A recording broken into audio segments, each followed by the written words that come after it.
Mga sangkay, viral at usap-usapan po ngayon itong VIP treatment ngayon kay PBBM doon sa bansang Amerika. Kasi para po sa inyong kaalaman, ang ating presidente ay naroon po ngayon sa US para po magkita sila, magkaroon po ng dialogo o meeting ni President Donald Trump. Pero mga sangkay, ang kataka-taka, yung VIP treatment, mga sangkay, pinatuloy si PBBM sa isang lugar na kung saan para lamang po sa mga kilalang hari at reyna ng buong mundo at pinakamakakapangyarihang tao, mga sangkay. So, ano bang meron kay PBBM? Bakit ganun na lamang po ang treatment ng US government sa presidente ng ating bansa?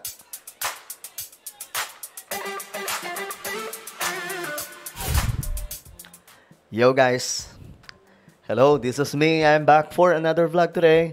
At ito nga po mga sangkay, pag-usapan po natin itong palaisipan. Palaisipan. Bakit nga ba yung special treatment ng US ginagawa po kay PBBM? Pag-usapan po natin yan mga sangkay at tingnan po natin itong sinasabing pinatuluyan daw po kay PBBM na isang napakagandang lugar. Anyway, bago tayo tuloy-tuloy, paki-subscribe po muna yung ating YouTube channel. Tayo po ay road to 2 million subscribers na. Sa mga hindi pa po dyan nakakapag-subscribe, makikita nyo po yung subscribe button sa baba ng video na to. I-click nyo lamang po yung subscribe, i-click ang bell, at i-click nyo po yung all. Sa mga nanonood po sa Facebook, i-follow nyo po yung ating Facebook page. Alright guys, eto na nga po. Diretso po tayo mga sangkay. Ito po yung pagdating ni PBBM sa US. Okay? Anyway guys, may good news po pala mga sangkay, no? Tuloy-tuloy po yung pagbabayad ng ating presidente ngayon sa pagkakautang ng ating bansa. At patuloy po mga sangkay na nababayaran, no? For the first time nangyayari po ito. Hindi na po tayo utang lang ng utang, nagbabayad na ng babayad po tayo. So nakapagtataka nga saan ba kumukuha ng pambayad si PBBM? Sa kaban pa ba ng bayan o galing na po sa Marcos Wealth ito? Ito ay tanong lamang sapagkat palaisipan po talaga. Ngayon mga sangkay, ito. Tingnan po natin. Ito yung pagdating ni PBBM. Yan. Yan yung pagdating ni President BBM kung saan may ceremony nga pong naganap at inintay po siya ng mga matataas na opisyal ng bansang Amerika. Yan po yung kanyang sinakyan mga sangkay.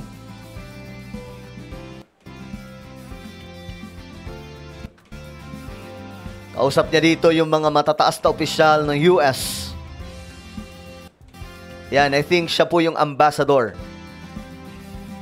ng US sa Pilipinas.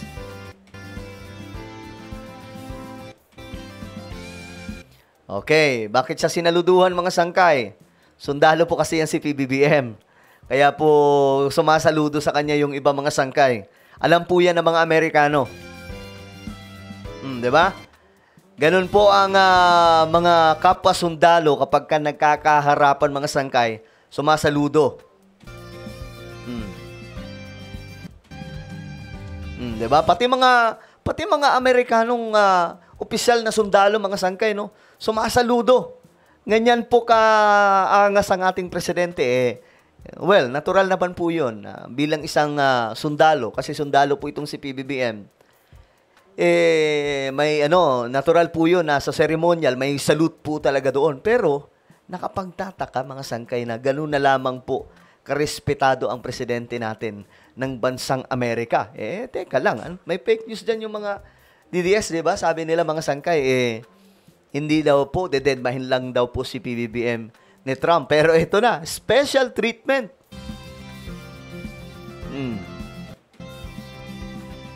Mga matataas na opisyal ng puwersa ng Amerika po yan mga sangkay. Nakakausap po ng ating presidente.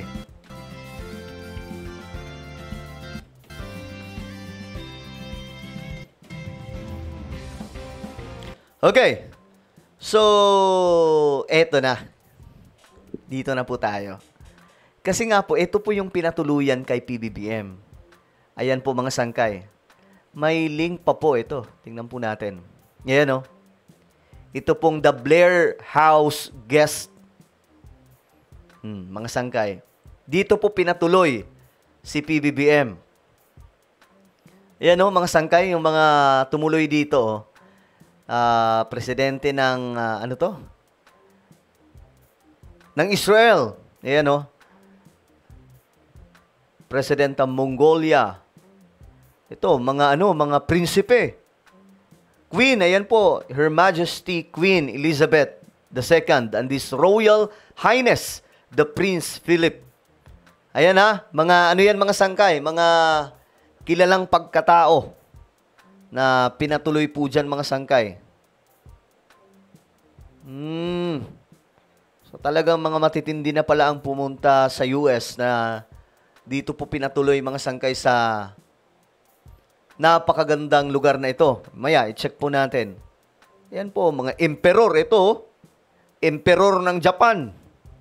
1994. Ang bihira, hindi po mga basta-bastang tao ito, mga sangkay. Ayan. So, mga kilalang pagkatao ito, no?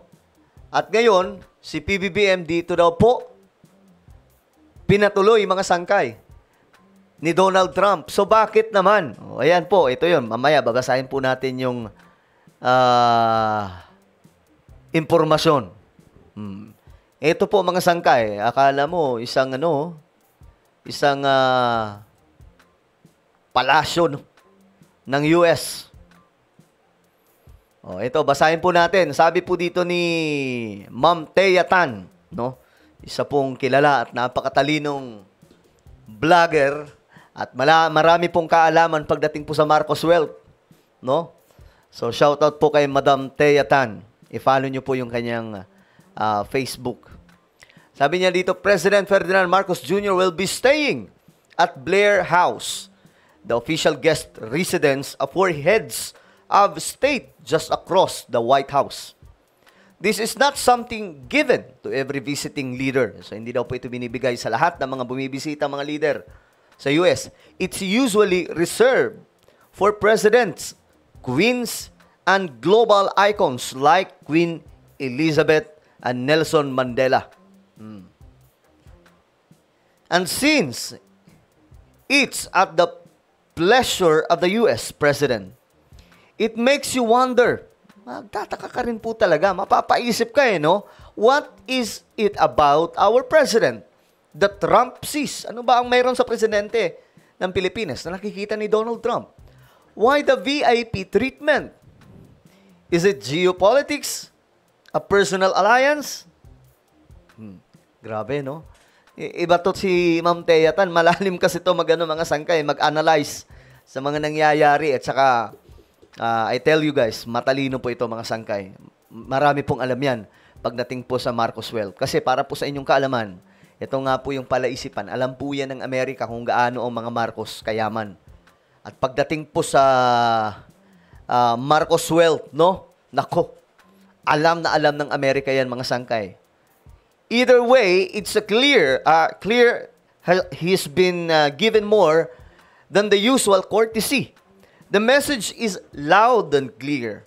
Marcos matters to Trump. Talagang di natin alam kung ano ang pakay talaga ni Donald Trump, mga sangkay. Pero isa lamang po ang sigurado tayo. Mahalagang tao kay Donald Trump itong si PBBM. Alam nyo, pagdating sa mga Marcos, alam po ni Donald Trump, kilala po niya si Madam Imelda, kaibigan po niya mga sangkay. Diba nga po, may picture pa po yan sila. So ito po yung lugar na pinatuluyan. At ito pa. 1966. Dito yan mga sangkay. 1966. Alam nyo kung sino yung nariyan? Kasama po dyan sa pinatuloy. Mapapaisip kayo dito. Ito guys. Ferdinand Marcos, President of the Republic of the Philippines, and First Lady Imelda Marcos, September 13 to 16, 1966. Why? Bakit? Ano mayroon mga sangkay? Pambihira. Ang presidente. Mamaya, titingnan po natin Nung time na bumisita, si Ferdinand E. Marcos. Titingnan po natin yan mga sangkay, maya-maya lamang. Ito po yung pagdating ni PBBM sa Pentagon. Tingnan po ninyo ha, kung gaano katindi ang presidente ng Republika ng Pilipinas. Okay, tingnan po ninyo, medyo ano talaga to mga sangkay. No, mapapataas noo ka talaga eh. Tingnan nyo kung gaano karespetado ang presidente natin sa Amerika. Tsaka, ano meron? Ano meron mga sangkay? Dahil ba yan sa Marcos wealth? Nangangailangan ba ng tulong ang Amerika sa mga Marcos? Kasi nga po ang US ngayon, gusto po nila mabalik yung kapangyarihan at yaman ng kanilang bansa, di ba? So why? Nangihingi ba ng tulong ang Amerika kay PBBM sa pamamagitan po ng Marcos wealth? Ano ba naisipan yan, mga sangkay? Tingnan nyo kung gaano kalupit ang pag-welcome sa kanya, oh.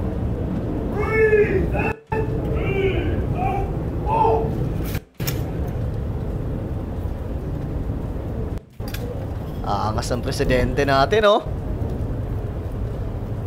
Yan po ata yung Defense Secretary ng US.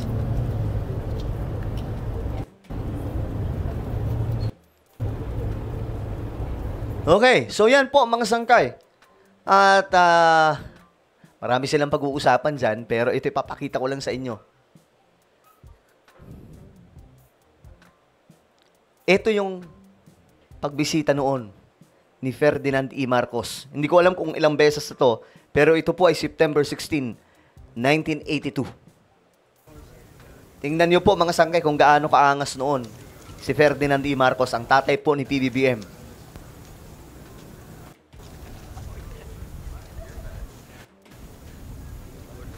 Kasama po niya dyan si Imelda Marcos. Ladies and gentlemen, the national anthems of the Republic of the Philippines and the United States of America. Grabe to mga sangkay, sobrang nakakakilabot to. At ito, excited po akong makita mga sangkay si PBBM sa ganitong klaseng event.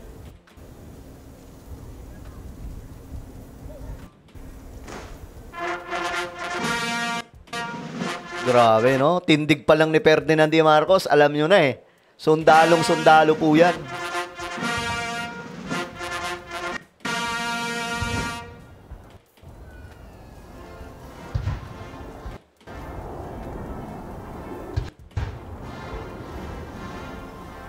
Pinatugtog po ang pambansang awit ng Pilipinas sa mismong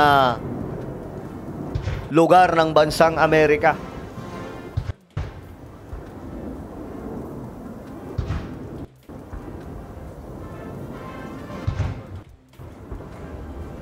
Nakakatuwa mga sangkay, no? Nauulit ngayon yung nangyari noon.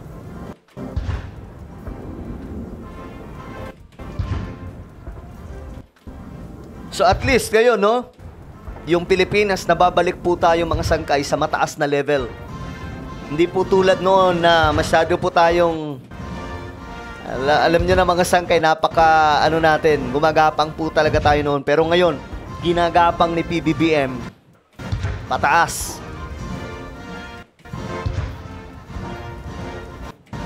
Okay, so dito nagkaroon po siya ng speech. Matitindi ang binitawan po dito ni Ferdinand E. Marcos, mga sangkay. 2 centuries.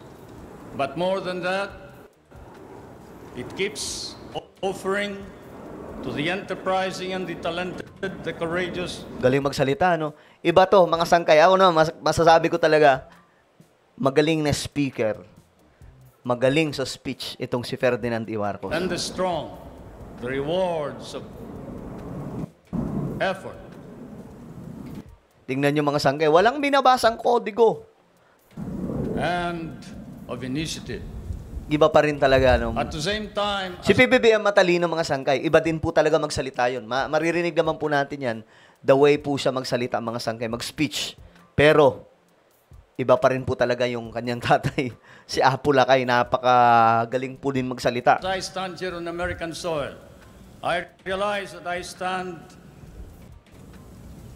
on what may be the center of the So, panibagong panahon mga sangkay, another Marcos, no? At nakakatuwa, ang tanong kasi dyan, Ano ang meron? 'Di ba? Ano kaya ang meron, mga sangkay?